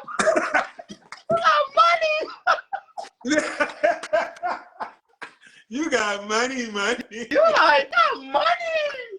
But no, honestly, like, I Because to me, don't share enough. But in the idea, that's what I feel like what you give is for us to share. It's like, I had to tell that story so you understand, because you've never let me talk about it. no. Never. When we were leaving out of there, I was about to go into this Virgo dysentery of how much it meant, how And I told thankful you, I was. And you said, nope. It was about you. I don't need all of that. No. I don't need all of that. And you shuffled my ass home. And it's like, that's And I have, it's so crazy that you say this because, like, my talents lead me to a lot of places, but my real job, I'm a caseworker. I'm a caseworker. There has been more than 100 New York young people infected with some kind of disease, something, and I might not even know them personally, but I'll see something on Facebook by somebody else, and I'll reach out to them, and I don't know creep shit or trying to holler at them or nothing. Like, it is just really important to me to know that if I leave this earth, gossip will be gossip, but the truth will prevail. the truth will be in all of our hearts.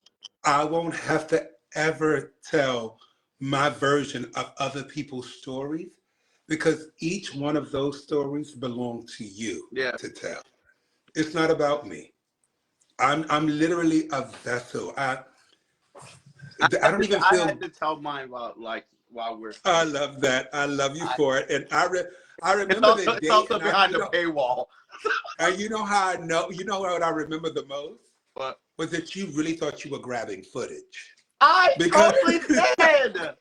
Because I remember like it was some kind of specialty cheeses, and I was like, "You never had these cheeses?" And you was like, "No." And you were like, and you were getting your content together. You were like, "So what do you do with these kind of cheeses?" Tell me, I'm always so curious. You know what I mean? And you thought it was solely for me to take home to my fancy kitchen and get all this stuff, and I'm like, well.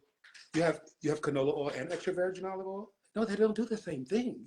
No, you got to have both. You got to have this. And it was so beautiful because as we were filling up the basket, you literally,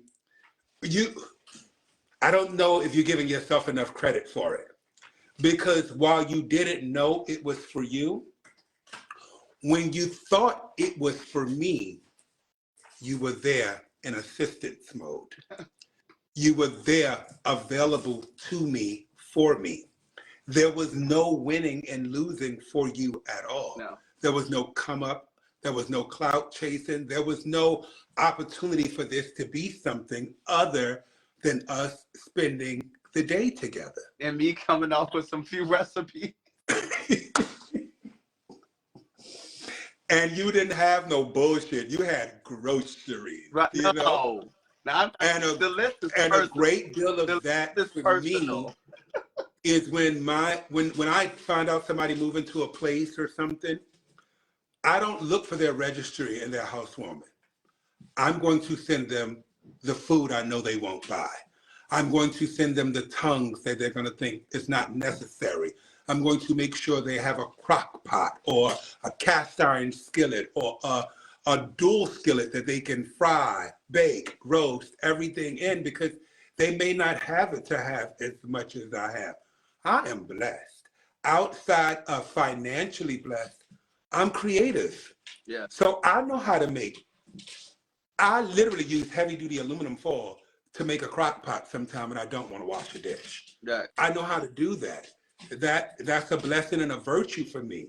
But everybody doesn't have those things. So it's really imperative. It's not just important, it is imperative for me to share when I feel like I'm supposed to. Now, if you ask things of me, I get guarded, I get uncomfortable. I'm not sure when I'm being used or not. So I kind of shut down. Right. But if you ask nothing of me, I give you everything. Everything. It's the I only way give you to move. everything. Yeah. You know, that's why it's like I was going through an ordeal last year. He's gonna hate it, but you share, I'm sharing. I was going through an ordeal last summer in California. It wasn't really good. It was some bad family stuff, and I needed help. And one day I was looking for places. I literally was in my car driving around in California, literally looking for rent, for sale, for anything. And it all hit me what I was doing and what I had to do. And I called my friend and I just started crying and wailing and all this stuff. And I was just letting it out. And I was a failure and life is fucked up and I don't want to go back to New York. It was just so bad. And he just sat there and said, so I'm in a week, I have a few days. So I'm gonna book a flight. He didn't ask, could he come? Because if he would have asked, could he come? I would have said no. No.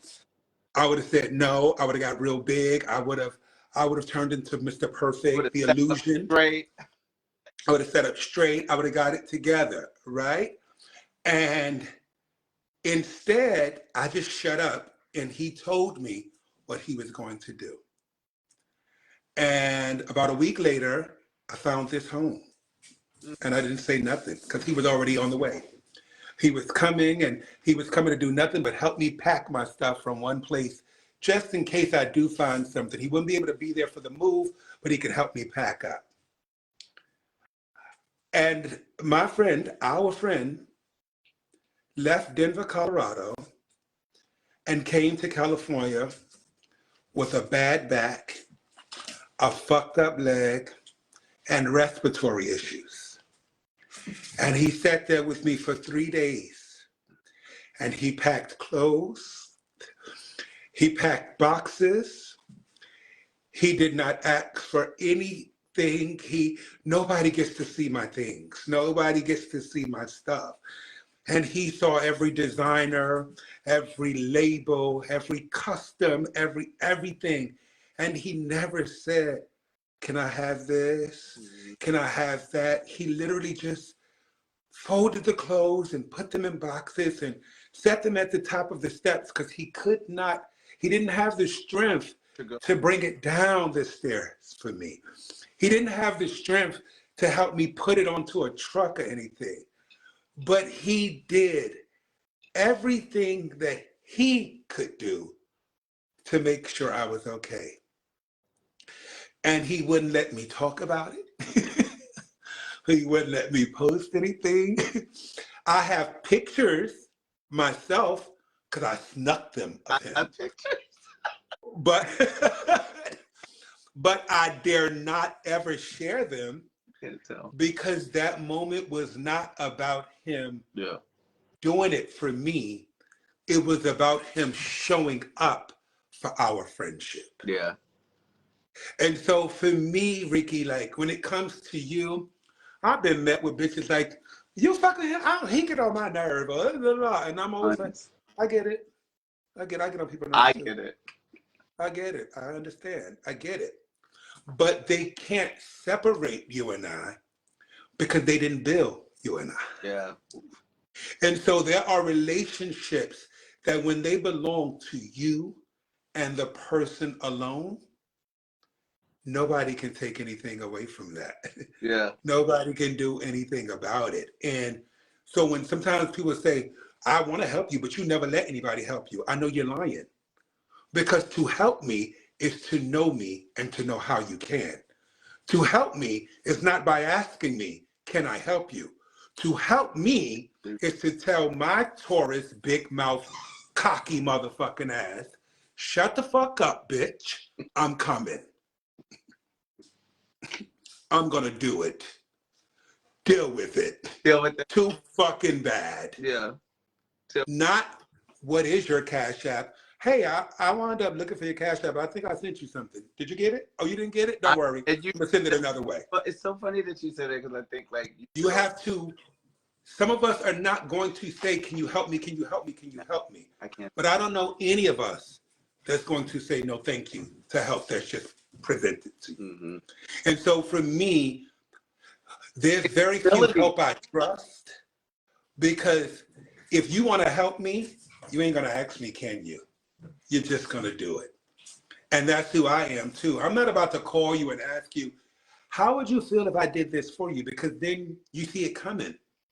I need to just do it. Can you imagine if you would have tried to pull that over on me? Oh, you wouldn't let it happen. Girl, I was No, you wouldn't let it happen. ain't nobody broke. Girl. Ain't nobody starving, bitch. Like, girl, she got the audacity. Meanwhile, cutting up ramen. Right. So honestly, in a nutshell, Ricky, if you wonder how I am who I am, get to a mirror. Yeah, oh, come on. Like, bitch, I cried once. No, I'm serious. I show up for you as you. You show up for me as me. The people I love the most, they come with no rules for me. Yeah. My brother Davaris, sometimes I feel so horrible because he gets every portion of pressure from me. When something goes right, he gets it. When something goes wrong, he gets it. When I have everything, he knows it. When I have nothing, he knows it. Always. When I need, I call him. You know, even the other day I had to tell him, oh, I'm about to pay you back and stuff. He was like, for what? I was like, wait a minute, you forgot, girl? Tell me you forgot, girl. Tell me you forgot. But instead, he said, no, I didn't forget. I just thought it was something else. But the truth is, it's not ever that I have to pay him back. Ever. But you know why he allows it? Because he knows that I'm man enough to pay my debts. Yeah. That it would bother me if I wasn't allowed to. Do you know? And in those moments when I absolutely cannot, or, you know, in our brotherly way, there's sometimes he'll say, wipe that off, all right? You did something else. You did this, I do that. You know what I mean? So I'm one of those, I'm fully versed, bitch. You fuck me, I fuck you, girl. People don't understand. The girls always run around talking about, I got receipts. You keep receipts, you're a returner. You are a returner. You don't keep That's anything. Why. You are a returner. That's exactly it. Bitch, like, I'm like fully aware that, like, don't I owe you something? I'm sure. What? Well, hold up while we're doing this, because I'm in my Sabbath mode and stuff. But I'm also right now, I have to do something. I'm coming to New York next week, so I have to like get my stuff together, and I'm in my Hold on 1 second. Pew pew pew pew pew pew pew pew. Keith says exclusive. Keith says exclusive. Pew pew yeah. So right now in my kitchen, I'm actually brewing can of oils and can of butters. Old fashioned style. For the real get fucked up, girl. Okay, tempered. You see, you can tell. You see that clarity, that beauty?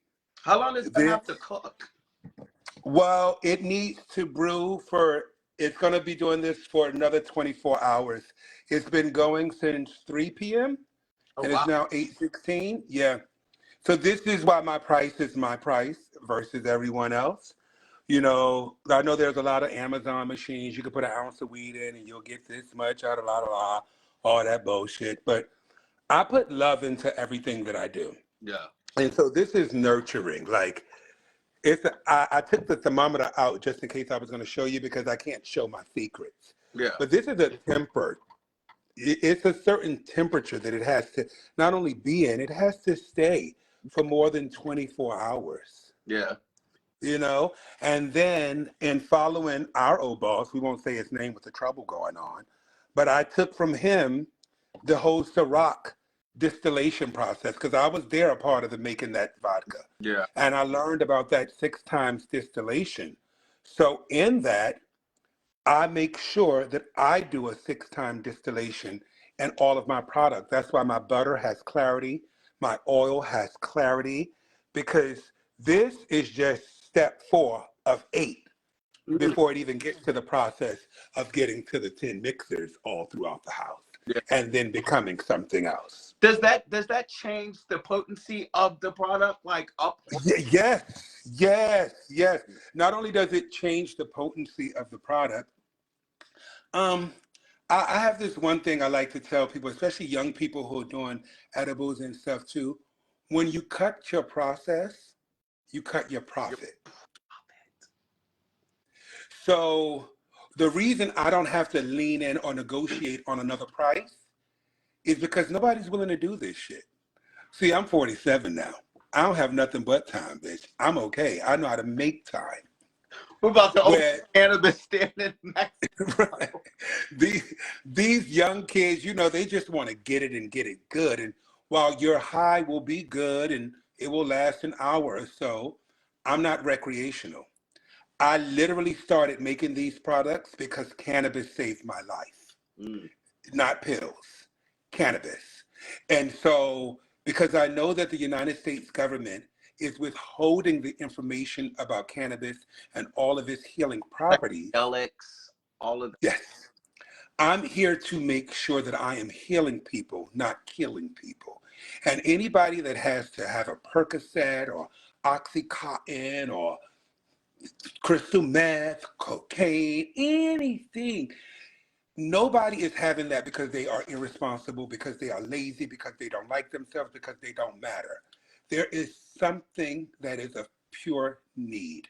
So I'm making sure that I take the necessities of THC, CBD, cannabinoids, and everything, and the knowledge. That's why I spent 12 years of going back and forth to Amsterdam more than 18 times. That's why I was in Northern California more than 20 times in less than 10 years. You gave me the because I was getting my Amsterdam. education. You gave me the Amsterdam Chico. Right. I was getting my education. So with this, I don't care how cute I make the edibles. I don't care how many flavors I make them. My goal is not to get you high.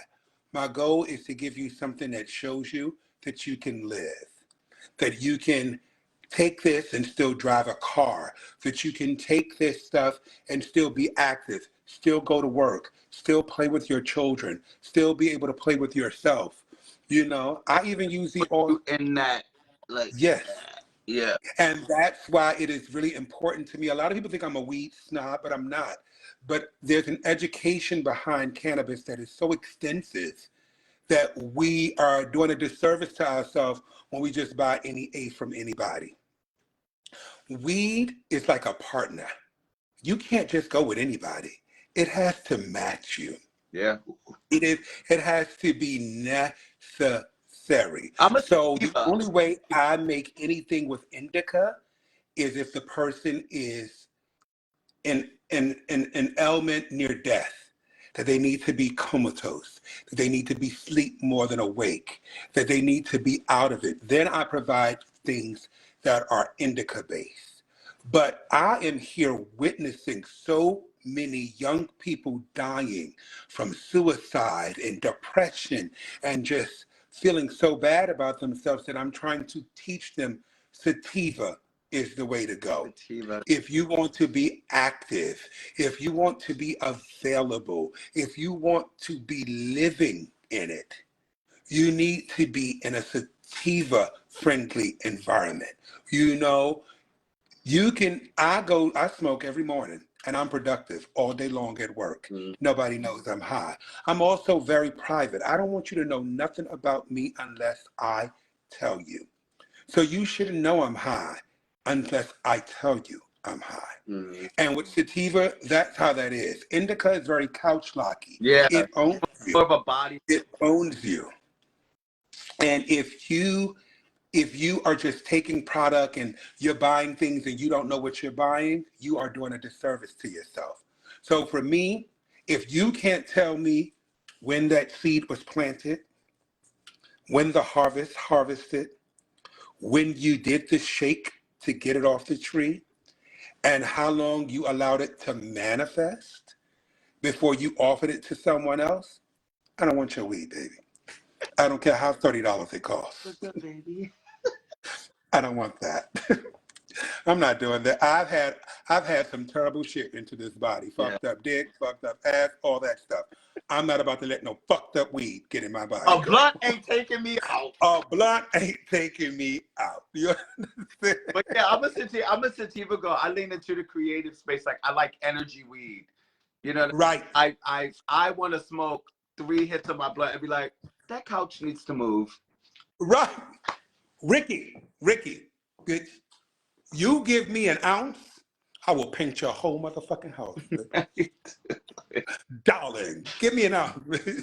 Like, if it wasn't for the need of money, you can pay me in weed, bitch. You can literally, because the right strain is going to get me to do the right thing. Yeah. I'm going to get out there. I'm going to be out there. So, like, my process is different. When I'm not doing that, I'm doing something. I lean into Jennifer Lopez myself. I like that Jennifer Lopez is a multi-talented individual. You know, she gets a lot of flack for not being talented enough. I just posted a Jennifer Lopez video yesterday. Oh, yeah. But what's not discussed enough is that Jennifer Lopez has never allowed anybody to get tired of her. She just put that if it's not music speech. She put that in her acceptance speech. She got she did? She got an icon award, and she said, "It's funny that I'm getting this award. I've never gotten a Grammy. I've never gotten an Oscar. I've never gotten this. I've never gotten." And it's like it was like a grievance, but you know, you're also. I mean, listen. I have shut down. Not one of my customers have gotten tired of me. You know why? Because I haven't let them stop. I quit. Everything I've put to an end was at the top of it. And you know what that allows me? Demand. So when I come back and I say, hey, the Amazing Man Dinner is coming back to New York, bitches is running. Yeah. And now when my first barbecue comes back to New York, bitch, the ticket's going to be $150 obnoxiously. Yeah. Because it's going to be able. As soon as they're waiting for it. They just want to know what you got at this point. Right. Yeah. So to me, if you oversaturate yourself, you pull yourself out of the market. But when you build yourself from the bottom and you create the top and you say, this is it, nobody can take that from you. Like, not a bitch has gotten tired of my services yet because I've never let anybody get tired of me. Yeah. I get tired of me though. I'm over it. Service. Yeah, I'm over it. So with me, one day I may be decorating a home. One day I may be cooking for a party. One day I may be internationally doing something else. One day I may be dressing a celebrity. One day I may be dressing a banker. The very client I just decorated her home in DC, beautiful Black woman, beautiful Black husband, beautiful Black children. She is a government official that works for the Pentagon, okay? And in decorating that space, I've now been invited to come back and decorate another space, but I'm also about to be styling her for Fashion Week this coming February. You know what I mean? Like, that's how it works. I'm a one-stop shop, darling. Nobody hires you to build a bridge until they see you build a bridge. Thank you. That's how it works. Do you think you're with all of this is like, I mean, we're always so full up. Do you think you're going to get to a point now where you're like going to share like in a classes or education sense? Well, you know what? Believe it or not, this is what's so dope. I do Zoom classes of cooking all the time. I just don't post it. Because these bitches ain't got money. I'm tired of inspiring people. Yeah. So I like, you know, and my brother Tavares moderates my classes. I've had a class as large as 152 people. I've had a class as small. I've had a class as small as one person. I love that. Yeah, there's a gentleman. I won't say his name, but there's only one person in the whole world that I've ever taught to make potato salad. I think I know. And you no, you don't know him. The reason why is because when I first started doing the giveaways for the holiday, this gay couple was nominated to win a free meal from me. Mm. And when they came to get the meal, I was gagging that this black gay man brought his black gay husband and their two adopted children, okay, to the Bronx to get their food. They liked it so much that they began to hire me for everything. Both of them know how to cook, but they began to hire me for their Thanksgiving dinners, their Friendsgiving dinners, their Christmas dinners, both their boys' birthdays, everything. So I was responsible for their potato salad. And when I moved to California, I forgot that they wouldn't be getting the potato salad. So one day, one of the husbands called me and he was like, I know this is far, but is there any way you can get the potato salad to me from California? And I said, nope. But you know what? I love you and your family so much that I'll give you a one-on-one class. I'll charge you one flat rate on one precipice only. You will never, ever, ever, ever share how to make the potato salad, except for when your boys get older and they get their own families. 18-year NDA. To make sure that they can keep it within their family, and it'll go from mine to yours. 18-year NDA.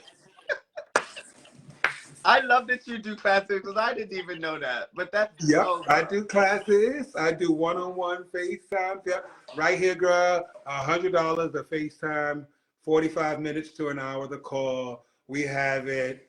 You get a day before. I tell you all the ingredients to buy, what to go get, and then we do it together, and you have the moment. I love that.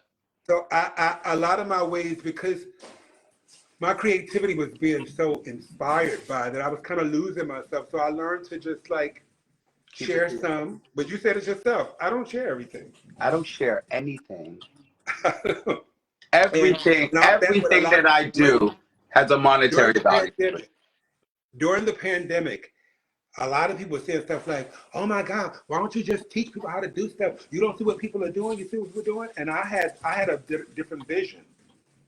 If I give everybody everything I know right now because I'm nervous and afraid, nothing to sell. What about when the world comes back? What am I going to have to bargain? What is going to make me uniquely me still? The cheat code to the pandemic was actually leaning into things that you already were cultivating but did not have time to manifest. Right. So I couldn't do that. And now I find, look at all those DJs, their prices that went down because they was online DJing for cash apps. They kind of diminished their value. Yeah, you sold it. But look at a bitch like me now. I still charge what I charge. Nobody ain't got no rights for me. Nobody can't say his rate is his rate, because based on who you are and your needs, that's how I might charge you. Yeah, I'm the if you're on a fixed income, I'm going to find a way to be able for you to afford me. Yeah. But if you think you fat girl and you're running around with all this stuff and everything, girl, if you have enough money to drop stacks on bags, you can drop stacks in my account. Beyonce said, ching, ching, ching. Right. Mind you, that was such a good movie. I haven't seen a movie that good since my we'll be in here for another hour. We're not talking about No, but yeah. But I said all that to say I'm affordable, I'm accessible, I'm available. Hire me, bitch. Stop saying you ain't know if I was ready. New York, stop playing with me. Stop getting all these local motherfucking bakeries and stuff when I'm still here. The flights to New York is nothing. I'm the only bitch that'll take a job and let you give me a connecting flight. And we'll take the coin is up. I don't do no. I'm a diva, first class. Girl, I don't even fly first class. I tell people all the time, I have never seen a plane crash from the back. Yeah.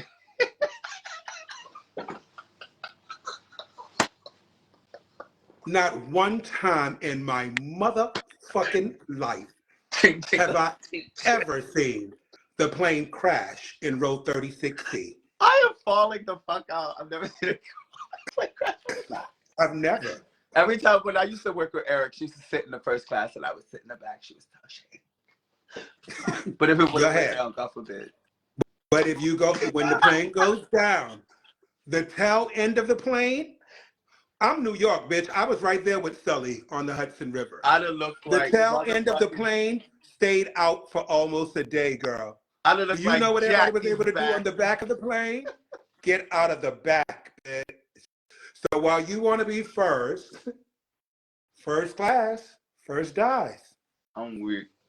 I want anybody to get, once I share this, like, I hope that a connection is made, because I always, that the whole point of my preface and the ounce of my heart is to connect. I think I'm great at connecting. I'm great of introducing who I love to Bitch, you got me on Instagram Live, girl. How long Instagram been open? I have you on Instagram Live. And like, honestly, the best part about it is that it didn't work on Instagram. We had mad issues, and you, as I kept texting you, panicked. You were like, well, bitch, I'm still here. We still doing it. So let's go back. We rebooted the Wi-Fi twice, figured out it wasn't the Wi-Fi, figured out it was this. Still got the chat. And I totally feel like someone that knew you knows something more about you now. All right. Someone that maybe didn't know I could cry knows that this is not Botox. Like, I have emotions. You know? Right. But it's like, we I think both do. It's that circle of things. But the best part about it is the voice note that you left me earlier today. And it was just like honestly, when I listened to that, that might be all Instagram gets. Because it's like, this file now is just so large, and I think that people just got so much like insight and information. Is there anything you want to just tell people as we close this out, close out the year, close out the holidays, close out our connections, refresh our minds, go into new spaces? What is, you have a free platform to just share right now, to take us home? Forgiveness is for you, it's not for them. And you have to go so far inside of yourself to let something go, whatever it is.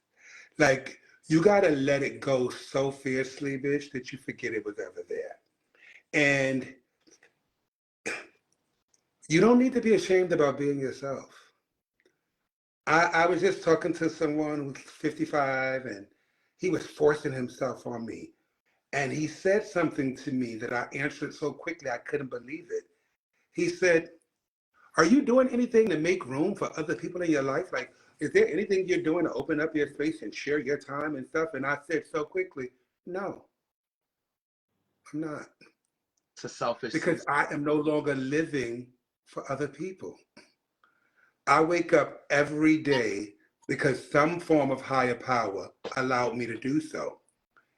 I am not here to be judged, to judge. I've grown up. I used to talk about what women can wear because I had the privilege of dressing women. I used to say women can do this and that. I've grown up to know I need to shut the fuck up. I'm not a woman. I don't know what they can do. I don't know what you can do. I am not the end all be all. I am extremely self-righteous and I'm extremely passionate, but even my way is not the only way. It is a way. It works for me, but it may not work for you. You may work for you, but you may not work for me. You know, in a nutshell, nothing is so bad that sex won't solve it. Go fuck somebody. Go fuck something. That is my answer to life. And my friends will tell you I am dead serious. I am so serious. You sad? Go fuck something. Dick solve it. You happy? Go fuck something. Anytime my friends lose their mothers or fathers, I don't show it with the, I lost my mother and my father. I know how you feel. No, I don't. I don't. Because your father and your mother were not the same as mine. So I don't know. I don't know. But what I do know is it ain't no sex like grieving sex, honey. When they call you and ask you, is there something I can do for you? Yes, there is. Yes. Maybe head, maybe a little, you know, A little get butt. out there. Yeah. You know, the answer, the only thing I say is just don't fuck the same something. Yeah. Fuck something new. Fuck a new. Every situation is new. It's So dick out every there, girl. strategy It's new. dick out there. Oh, it's so much dick out there. Oh my God. Like, It's dick out I didn't even realize how much dick was out there. there. It is so Dick much out there. dick out there. It is. And you know why I didn't know how much was out there? My friend Armani, if he's watching, he's going to be so proud of me because I'm such a brute. I'm like a tough guy. It's Latifah. Yeah. So I didn't get a chance to know how great dick was out there because everybody just think I'm over here sitting with the great dick ready to give it out. No, right now, oh, hi, over here. 2024 is bottom season. I'm outside. I'm outside. I'm sick and tired of this shit. Fucked it up. I'm sick and tired of this shit. Listen. Well, my girlfriend out Bay Area. Like Bay Area. Listen, I'm outside. I don't do any of the apps and stuff. My popularity won't allow me. You gotta start on sidewalks. If you want to go to dick, you gotta start with sidewalks. Thank you. That's how it works. I don't make the rules. You gotta start on sidewalks. Oh my God, I wish I wasn't on the live because I want to tell you what happened to me on Sunday so bad. That's off the grid. That's how we have sponsors. We have sponsors. But listen. Let go of the image and the illusion. You can be tough, getting dick. You can be feminine, throwing dick. You don't have to be anything somebody wants you to be. If a nigga don't like you because of your nails, because of your hair, because of your eyelashes, because of your twang, your lisp, the way you speak, all that stuff, fuck them. Because I'm telling you right now, every nigga that's ever got in my bedroom at some point and tried on my eyeballs, all of that. They don't care. They don't care. So, like right now, there's a beautiful lady going around, Charles, your dinner ready, you know, and everybody like, well, how I can't get that. You know why you can't get that? Because you're not honest like her. You're not real like her. Let me tell you something. When you a real ass bitch, every nigga love that shit. They love that they're getting what they know. They know what they're getting. But when it's an illusion, that's why I gotta let it go. All right, hold on, tighten up. Because now you giving bitches cheat code. Like, okay, because the Bronx. All right. Because you know what it is? You know what it is? You know what it is? You know what it is? You know what it is? You know what it is? I'm just out here ready to be your lady. Like anybody out here looking for a nice woman in a man's body. I don't usually cook for niggas and tell you I know how to cook. But right now, I had the flu. I was by myself. I know how to cook. I know how to clean. You just shot this? I know how to iron. I'm a bottom this season with Gucci. I'm a bottom this season. I do resumes. Smoke sativas. You know what I'm saying? I know how to sew if your clothes get ripped, you know what I mean? In the session, I gotta like you know it's an all around girl. Like you know what I'm saying? I know friends, I got friends who got tickets to the concerts and everything. Like we can get you in. I can get you in. I mean, if I don't use nothing with niggas, I'm like, come with me. Right. Chico, bitch. Yeah. So that's it. Get outside. Love you. Love everything about you. I'm proud of you, Ricky. I love this platform. And one of the reasons that I was really comfortable to do it, because to me, with you, it wasn't about numbers. It wasn't about anything. It wasn't about anything other than the conversation. And I'm really happy we had it. I don't care what platform it was. But it could have just been with you. I think it was absolutely amazing. I will absolutely. I'm not even going to end out with nothing. You cleared it all. I want all of y'all to know that what y'all just witnessed is what the keys to success is all about. And like I told you, bitches, it was, and I had a gift, and you're welcome. And that gift was Dhalimu Robinson. Oh wait, do I need to do a Kendra cam just in case they need to see I'm tall? Just Oh, hold on, let me put on the like. I'm 5'9". I'm 5'9", 182. just so we know. But honestly, happy You know what's holidays, so crazy? everybody. I will didn't be spending even the rest of the month in Mexico with my girlfriend. Y'all can do whatever I y'all didn't want. even put on the music. I didn't to the lights. I didn't do We any didn't of do that. that. It It was was all perfect. right here. It was I right didn't even here. smoke my blood, girl. You're the high I enough. broke your Instagram cherry. You broke my Instagram, Sherry. But honestly, you guys follow the page. This is one of my loved ones. Dhalimu, I love you so much. I love you too, Harlem. Say goodbye. Come Say on. goodbye, Harlem. Say goodbye to Auntie Ricky. Bye, Harlem. I'll see you soon. Say bye-bye. We are. This was the Keys to Success with Dhalimu Robinson. Happy holidays. I love you. I love Bye-bye. you. Bye.